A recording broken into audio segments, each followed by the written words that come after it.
இது வந்து எதிர்கட்சிகள், ஏன்னா அவங்க தூண்டுதல் பேரில் தான் இந்த அம்மா வந்து வெளியில் வருவாங்க. அதனால் எந்த கட்சிகள் வரப்போகிறாங்க, இவங்க சும்மா இருக்க போகிறதில்ல. ஏதாவது ஒரு கட்சியில் சேர போகிறாங்க. அந்த கட்சியில் போய் சேரும்பொழுது இவங்க பின்னாடி எவ்வளோ பேர் போகிறாங்க, அரசில் இருக்கவங்க இவங்களே வந்து சென்ட்ரல் கவர்மெண்ட்டுக்கு அகேன்ஸ்டா பண்றதை வந்து இது வந்து கண்டிப்பாக ஒத்துக்க முடியாதுங்க. ஏன்னா நீங்க என்ன பண்ணுங்க,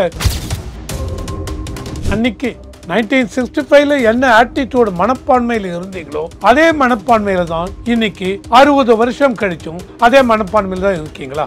இந்த ஒரு கான்ஃபரன்டேஷன் ஆட்டிடியூடுங்கிறது அந்த ஃபெடரல் ஸ்ட்ரக்சருக்கு சரியான உறுதி இல்லை. இந்தியாவில் பார்த்தீங்கன்னு வச்சுங்க, இது ஒரு குவாசி ஃபெடரல் ஸ்ட்ரக்சர் அப்படிம்பாங்க. நம்ம இந்திய இது பிரகாரம் central government is all powerful. So இதனுடைய கான்சிக்வன்ஸாக தான் இவங்க என்ன பண்ணுறாங்க, எங்களால் இன்னும் என்ன முடியும்னு பாருங்க அப்படின்னு இந்திய லெட்டர்லாம் அழிக்கிறீங்க. அதுக்கப்புறம் இந்திய லெட்டரை அழிச்சிட்டீங்க, சென்ட்ரல் கவர்மெண்ட் மசிஞ்சு கொடுக்கலைங்க. இது இப்படி தாங்க இருக்க போகிறது. என்இபியை நாங்கள் இம்ப்ளிமெண்ட் பண்ண போகிறோம். இம்ப்ளிமெண்ட் பண்ணாத வரைக்கும் ஜிஎஸ்டி உங்களுக்கு ஆட்டோமேட்டிக்காக உங்களுக்கு போயிடும், மீதி அது ஆட்டோமேட்டிக்காக சென்ட்ரல் கவர்மெண்ட்டுக்கு போயிடும். இதை தான் மெக்கானிசம். இதே நீங்கள் கை வச்சு ஸ்டாப் பண்ண முடியாது. அப்போ வேற எதாவது ஸ்டாப் பண்ணுவீங்க? மற்றபடி இருக்கிற மைனர் இது.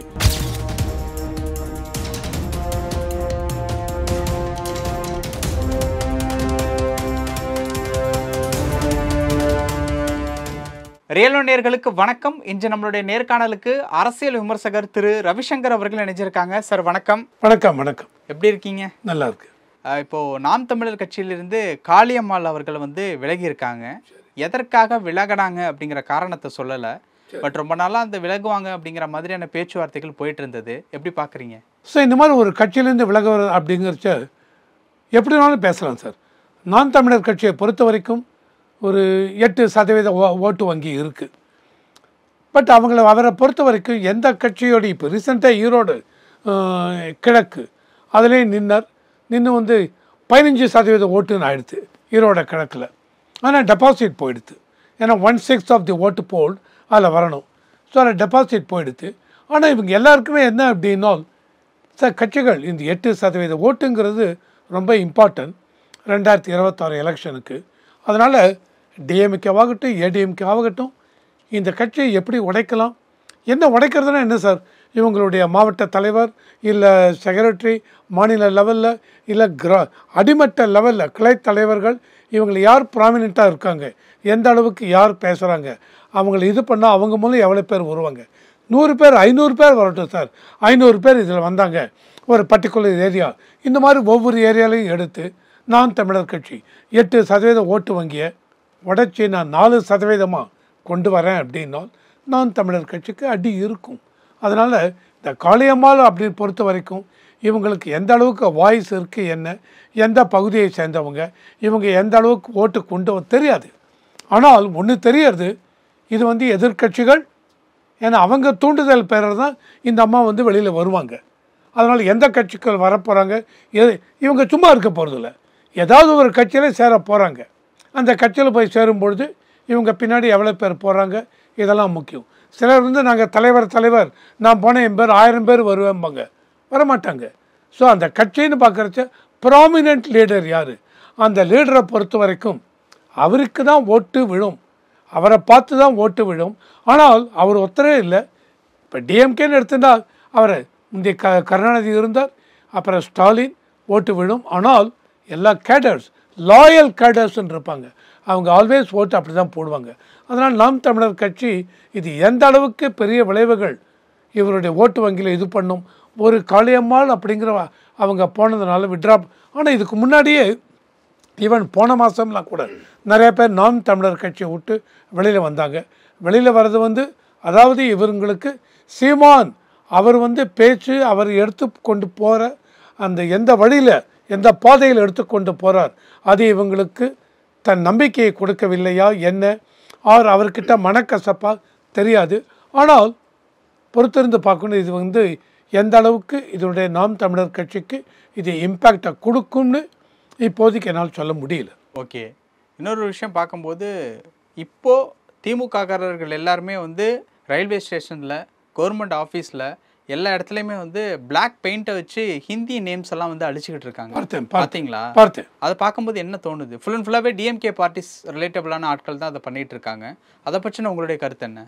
1964-65 1964-65 அப்போ இந்த இந்தி எஜுகேஷன் வந்தது. அதுக்கு இதுக்கு என்ன வித்தியாசம் பார்த்தீங்க அப்படின்னா, அன்னைக்கு திமுக கழகம் எதிர்கட்சியில் இருந்து அந்த அளவுக்கு ஆர்ப்பாட்டம் பண்ணாங்க. காங்கிரஸ் வந்து ஆளும் கட்சி. இன்னைக்கு பார்த்தீங்கன்னா திமுக கழகம் ஆளும் கட்சி. ஒரு ஆளும் கட்சியே அவங்களுடைய கேடர்ஸை வச்சு நான் வந்து எல்லாத்துக்கும் சங்கரன் கோவில், ஐ திங்க் எஸ், இந்த தென்காசி இதில் சங்கரன் கோவில், அதில் வந்து அந்த எம்எல்ஏ அவர் மாவட்ட செயலாளர் வேறு, அவரே போய் வந்து எல்லாத்தையும் டீஃபேஸ் பண்ணிருக்கார். இது வந்து ஒரு அரசில் இருக்க கட்சி, அது வந்து எதிர்கட்சி முந்தி. இப்போ வந்து அரசில் இருக்கவங்க இவங்களே வந்து சென்ட்ரல் கவர்மெண்ட்டுக்கு அகெயின்ஸ்டாக பண்ணுறதை வந்து இது வந்து கண்டிப்பாக ஒத்துக்க முடியாதுங்க. ஏன்னா நீங்கள் என்ன பண்ணுங்கள், இப்போ இன்னொரு எதிர்கட்சி வந்து வேறு ஏதாவது பண்ணுறாங்கன்னு வச்சுங்க, அப்போ நீங்கள் என்ன பண்ணுறீங்க, உடனே போலீஸ் ஆக்ஷன் அது இது. இப்போ உங்களை யார் ஆக்ஷன் எடுக்கிறது? ஆர்பிஎஃப் ஆக்ஷன் எடுத்தாங்க, கேஸு புக் பண்ணிருக்காங்க. கேஸு புக் பண்ணி எவ்வளோ ஆகும் என்ன தெரியாது. Post office, railway station, central government offices அங்கெல்லாம் போய் பண்ணுறீங்க. ஒரு ஆளும் கட்சி, அந்த தொண்டர்கள், அந்த எம்எல்ஏக்கள், இவங்க இந்த மாதிரி பண்ணுறது இது வந்து எந்த விதத்திலையும் ஒத்துக்க முடியாத ஒன்று, சரியில்லை. நீங்கள் நடத்துகிற பள்ளிக்கூடத்திலேயே இந்தி சொல்லி கொடுக்குறாங்க. நீங்கள் இந்தியை எப்படி எதுக்காக இந்தியை அழிக்கிறீங்க சொல்லுங்கள்? போர்டில் எதுக்காக இந்தியை அழிக்கிறீங்க? அந்த எதுக்கு வச்சுருங்க சார்? ட்ரெயினில் போகிறீங்க, ஸ்டேஷனில் நார்த் இந்தியன்ஸ் அவங்கெல்லாம் கூட வராங்க, ட்ராவல் பண்ணுறாங்க. சிலருக்கு இங்கிலீஷே தெரியாமல் தெரியும், தமிழ் தெரியாது, படிக்க மாட்டாங்க. முக்கால்வாசி நார்த் இந்தியன்ஸ் இங்கிலீஷு தெரியல, ஹிந்தி எழுதியிருக்கு. நான் என்ன ஸ்டேஷன் வந்திருக்கு நான் பார்க்கணும். நீங்கள் பாட்டு பிளாக்கில் அடித்தா என்ன பண்ணுறது? அப்போ அவங்களுக்கு என்ன தெரியும்? என்ன ஸ்டேஷன் தாண்டி இருக்கும், அடுத்தது என்ன வரப்போகிறது, நம்ம வரப்போகிறது நம்ம ரெடியாக இருக்கலாமா? போஸ்ட் ஆஃபீஸில் போய் அடிக்கிறேன். என்ன நீங்கள் அச்சீவ் பண்ணுறீங்க? அன்றைக்கி 1965 என்ன ஆட்டிடியூடு மனப்பான்மையில் இருந்தீங்களோ அதே மனப்பான்மையில் தான் இன்றைக்கி 60 வருஷம் கழிச்சும் அதே மனப்பான்மையில் தான் இருக்கீங்களா? அதாவது நீங்கள் என்ன பண்ணுறீங்க, மும்மொழி கொள்கையை எதிர்க்கிறீங்க. மும்மொழி கொள்கை மூலம் அவங்களுக்கு சென்ட்ரல் கவர்மெண்ட் சொல்லிட்டாங்க இந்தியை கம்பல்சரியாக கொண்டு வரவில்லை அப்படின்னு சொல்லிட்டாங்க. தாய்மொழி தமிழில் 5வது வரைக்கும் இல்லை 8வது வரைக்கும் பாடம் நடத்த போகிறோம். சரி, அதுக்கப்புறம் பார்த்திங்கன்னா இங்கிலீஷு அதில் போகும். 2வது இங்கிலீஷ் லாங்குவேஜ். 3வது உங்களுக்கு பிடித்த ஒரு மொழி, தெலுங்கு, கன்னடம், இது என்ன வேணாலும், மலையாளம், ஹிந்தின்னு அவங்க சொல்லலை, ஹிந்தி கம்பல்சரின்னு. இவங்க என்ன சொல்கிறாங்க, ஒரு ஸ்கூலில் போயிட்டு 4 பேர் தெலுங்கு கேட்குறான், 4 பேர் ஹிந்தி, தமிழுக்கு மலையாளம் கேட்குறான். நாங்கள் என்ன மொழியில் எடுத்து கொடுக்குறது? அப்போ நாங்கள் ஹிந்தியில் தானே பண்ணணும். ஏன் ஹிந்தியில் பண்ணணும்? உங்களை ஹிந்தி யாராக கேட்டாங்களா? இல்லை. 4 பேர் மலையாளம், 20 பேர் ஒரு கிளாஸுக்குன்னு வச்சுங்க, யாருமே ஹிந்தி கேட்கல.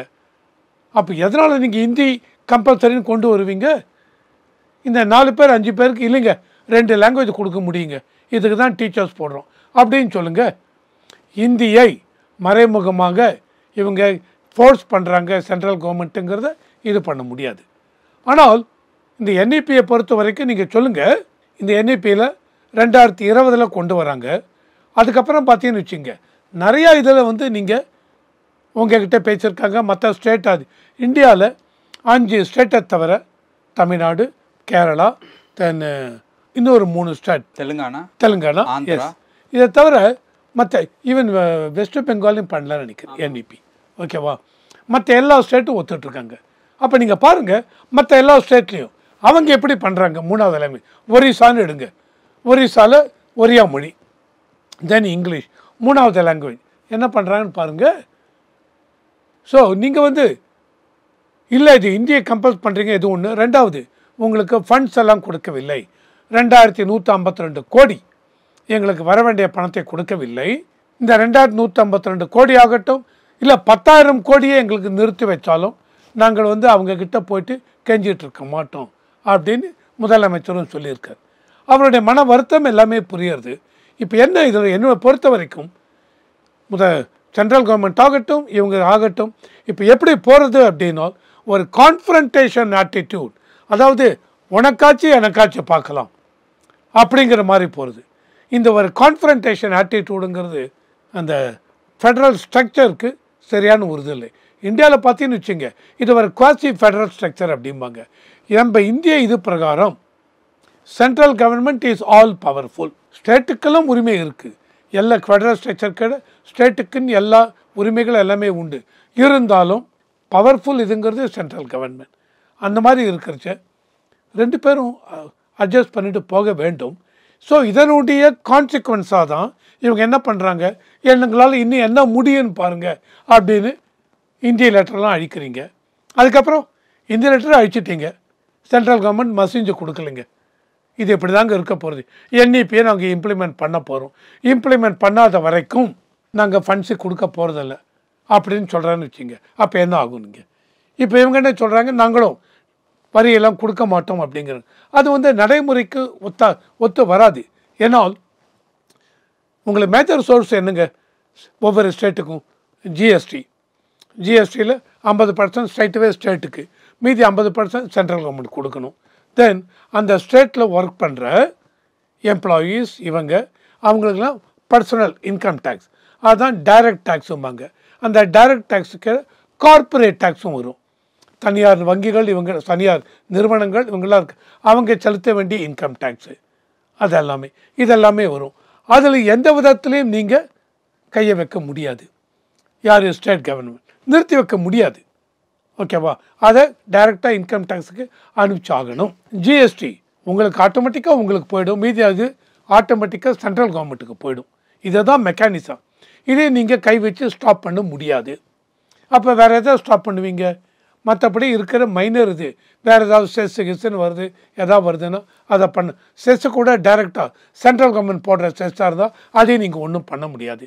ஸோ வரிகோடா இயக்கம் அப்படின்னால் திங்க் பண்ணுங்கள், ஸ்டேட் கவர்மெண்ட் எந்த அளவுக்கு வரிகோடா இயக்கம் நீங்கள் புல் ஓவர் பண்ண முடியும்னு பாருங்கள். இதில் அவங்க சொல்கிற ஒரு விஷயம் என்ன அப்படின்னா, மும்மொழி கொள்கையே தமிழ்நாட்டில் நுழைய விட முடியாது அப்படிங்கிறது அவங்களோட பெரும்பான்மையான ஒரு விஷயமா இருக்குது. சார் மும்மொழி கொள்கை அதான் சொல்கிறேன், ஆரம்பத்திலிருந்து 1968 வரைக்கும் மும்மொழி கொள்கை இருந்தது. அது வரைக்கும் காங்கிரஸ் பீரியட். அப்போ அந்த 5 வருஷத்தில் அவர் 10 வருஷம் பக்தவத்சலம் அவர் சிஎம்மாக இருந்தார். அதுக்கப்புறம் 1968 ஃபர்ஸ்ட் டைம் டிஎம்கே அண்ணாதுரை அவர்கள் சிஎம்மாக இருந்தாங்க, அவருக்கு ஜாயின் பண்ணுறாங்க. அதிலிருந்து இவங்க 2 மொழி கொள்கை தான், தமிழ் இங்கிலீஷ். ஆனால் ஈவன் கேந்திரிய வித்யாலயா ஸ்கூல்லே பார்த்தீங்கன்னா 2 தான். ஓகேவா? ஆனால் சிபிஎஸ்சி இந்த இதெல்லாம் மட்டும் மும்மொழி கொள்கை. இப்போ நான் என்ன கேட்குறேன், உங்களுக்கு இந்திய மேலே அவ்வளோ ஒரு வெறுப்பு இருக்குது, கரெக்டாக? அப்போது நீங்கள் நடத்துகிற பள்ளி எல்லாத்துலேயும் சிபிஎஸ்சி சிஸ்டம் எடுத்துருங்க. யார் உங்களை கேட்குறாங்க சொல்லுங்கள்? சிபிஎஸ்சி வேணும்னு கேட்டாங்களே யாராவது? உங்கள் பள்ளி இல்லாமல் எதுக்கு சிபிஎஸ்சி இம்ப்ளிமெண்ட் பண்ணிருக்கீங்க? சிபிஎஸ்சி சிஸ்டம் வேண்டாம், நாங்கள் அருமையான தரமான ஒரு கல்வியை கொடுக்குறோம், ஸ்டேட் போர்டு தான் கொடுக்க போகிறோம், இருமொழி கொள்கை பண்ணுவீங்களா? பண்ண மாட்டீங்க. ஆனால் உங்கள் ஸ்கூலில் மட்டும் என்ன பண்ணுறீங்க, இங்கிலீஷும் கொடுக்குறோம், ஹிந்தியும் கொடுக்குறோம், தமிழும் கொடுக்குறோம். ஆனால் ஹிந்தியை நாங்கள் கொடுக்கல. அந்த சிஸ்டம் சிபிஎஸ்சி இவங்க எடுக்கிறதுனால கொடுக்குறோம் அப்படிங்கிறாங்க. அது இல்லை, இது சும்மாவது இவங்க இது பண்ணுறது தான். என்னை பொறுத்த இந்திய மேலே இந்த அளவுக்கு உங்களுக்கு வெறுப்பு இருக்குது, கொடுக்க மாட்டோம் அப்படின்னா சிபிஎஸ்சி அவங்க ஸ்கூலில் இம்ப்ளிமெண்ட் பண்ணாங்க. இவங்க என்ன சொல்லிட்டாங்க, இல்லை எங்களுக்கு ஹிந்தி மேலே வெறுப்பு இல்லை, overall NEP new education policy இதை நாங்கள் இம்ப்ளிமெண்ட் பண்ண மாட்டோம், ஹிந்திக்காக சொல்லலைங்கிறீங்க. ஹிந்தி மேலே வெறுப்பு இல்லைனால் ஹிந்தி போர்டெல்லாம் ஏன் அழிச்சிங்க? சரி விட்டுருங்க, என்இபி இம்ப்ளிமெண்ட் பண்ண மாட்டோங்கிறீங்க. என்ன ரீசன்? எதுக்காக? என்இபியில் என்னென்ன பின்னடைவுகள் இருக்குது இவங்கக்கிட்ட? நான் சில இவங்கக்கிட்ட பேசி பார்த்தேன், அதாவது சில பார்ட்டி இவங்கக்கிட்ட. அவங்க என்ன சொல்கிறாங்க, 5ஆவதுல ஒரு என்ட்ரன்ஸ் இது ஃபில்டர் பண்ணுறீங்க, தென் 8ஆவதுல ஃபில்டர் பண்ணுறீங்க. இதெல்லாம் 1965 நான் படிக்கிறதுக்கு 8ஆவதுக்கு நான் வரத்துக்கு முதல் வருஷம் வரைக்கும் இஎஸ்எல்சின்னு இருந்தது. ஆமாம், அதில் கண்டிப்பாக பாஸ் பண்ணி ஆகணும், இல்லைன்னா நீங்கள் 9ஆவதுக்கு போக முடியாது. அந்த இஎஸ்எல்சி பப்ளிக் எக்ஸாம். நாங்கள் உள்ளே வரைச்ச அடுத்த பேட்ச்சு இஎஸ்எல்சிலாம் கிடையாது, ஸ்ட்ரைட்டுவே. இப்போ நீங்கள் என்இபியில் என்ன பண்ணுறீங்க, 5ஆவதுல ஒரு இந்த எக்ஸாம், 8ஆவதுல ஒரு எக்ஸாம், தென் 12வது முடித்ததுக்கப்புறம் இது இவங்களுடைய அண்டர்ஸ்டாண்டிங். இவங்களுடைய டிஎம்கே மற்ற பொலிட்டிக்கல் பார்ட்டிஸ் யாரெல்லாம் இந்த கொள்கைக்கு தமிழ்நாட்டில் தேசிய கொள்கை கல்வி இதுக்கு அகேன்ஸ்டாக இருக்காங்களோ அவங்க சொல்கிறது 12ஆவதும் 5ஆவதுல ஃபில்டர் பண்ணுறீங்க, 8ஆவதுல ஃபில்டர் பண்ணுறீங்க. இந்த மாதிரி பண்ணும்பொழுது சார் இப்போ நீங்கள் உள்ளே வந்தாங்கன்னா 12ஆவது வரைக்கும் முடிச்சிருவாங்க சார். முடித்ததுக்கப்புறம் டிகிரி போயிடும். இப்போ நீங்கள் என்ன சொல்கிறீங்க, டிகிரி 12ஆவது முடித்த உடனே நீட்டு மற்றதுக்குன்னு என்ட்ரன்ஸ் எக்ஸாம் இருக்கா மாதிரி 12ஆவதுக்கு படித்து முடித்ததுக்கப்புறம் arts college, science college, BA BSc போகிறதுக்கும் என்ட்ரன்ஸ் எக்ஸாம் இருக்குன்னு சொல்கிறீங்க. எனக்கு ஐடியா இல்லை, இது அந்த மாதிரி இருக்கா என்னன்னு பார்க்கணும். அதை தான் நாங்கள் அப்ஜெக்ட் பண்ணுறோம் அப்படிங்கிறாங்க. அந்த மாதிரி இருந்தது அப்படின்னா அப்போ என்ன பண்ணணும், சென்ட்ரல் கவர்மெண்ட்டோட இந்த 4 வருஷம் 5 வருஷம் ஆச்சு இல்லை என்னென்ன அப்ஜெக்ட் பண்ணிருக்கீங்க இந்த இதில் சென்ட்ரல் கவர்மெண்ட்டுக்கு இதோ இவ்வளவு இருக்குது இந்த என்இபியில், இதில் இதெல்லாம் சரியில்லை, இது எங்களுக்கு பாதகம் விளைவிக்கும் அது இதுன்னு சொல்லியிருக்கீங்களா? சொல்லியிருந்து சென்ட்ரல் கவர்மெண்ட்டு அதுக்கு ஒன்றும் ஆக்ஷன் எடுக்கலையா? ஆமாம் அப்படின்னா நீங்கள் என்னென்ன கம்யூனிகேட் பண்ணீங்க சென்ட்ரல் கவர்மெண்ட்டோட எல்லாத்தையும் இது பண்ணுங்கள், வெளியில் விடுங்க. இதெல்லாம் நாங்கள் பண்ணுறோங்க. 2020 பண்ணிருக்கோம், 21 பண்ணிருக்கோம், 22 பண்ணிருக்கோம், எல்லாத்துலேயும் பண்ணிருக்கோம். இதெல்லாம் எங்களுக்கு அப்ஜெக்ஷன், இதெல்லாம் சரி பண்ண சொல்லுங்கள், நாங்கள் நியூ எஜுகேஷன் பாலிசி ஒத்துக்கிறோம் தேசிய அப்படின்னு சொல்லுங்கள். அதுவும் இல்லை. ஆனால் சும்மாத கண்டு இதை பண்ணும்பொழுது மக்களுக்கும் புரியணும், மக்களுக்கு வெறுப்பு வந்துடும். ஸோ நீங்கள் அதனால் இந்த இந்திய லெட்டர் அழிக்கிறது இதெல்லாம் ஒரு கன்ஸ்ட்ரக்டிவ் வே ஆஃப் ப்ரொட்டஸ்ட்டை என்னால் எடுத்துக்க முடியாது. ஓகே சார், பல விஷயங்கள் பகிர்ந்துக்கிட்டீங்க. நேரத்துக்கு ரொம்ப நன்றி.